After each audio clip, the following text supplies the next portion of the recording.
ქობულეთის შემოვლით გზაზე ავტოსაგზაო შემთხვევისას 4 ადამიანი დაიღუპა, 3 დაშავებული საავადმყოფოშია გადაყვანილი. ერთმანეთს 2 ავტომობილი შეეჯახა, რის შემდეგაც მანქანებს ცეცხლი გაუჩნდა.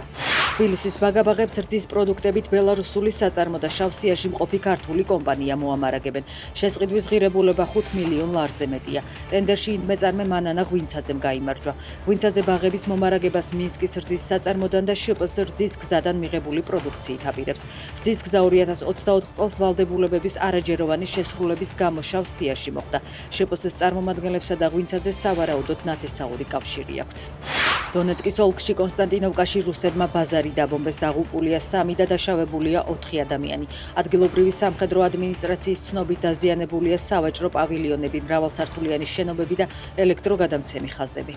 ბლუმბერგის ინფორმაციით ინდოეთმა რუსული ნავთობის შესყიდვები განაახლა. ქვეყანამ ეს გადაწყვეტილება ამერიკის მიერ 25%-იანი ტარიფების დაწესების მიუხედავად მიიღო. გამოცემის ცნობით ინდოეთის სახელმწიფო ქარხნებმა ბოლო დღეებში რუსული ნავთობის რამდენიმე პარტია შეიძინეს.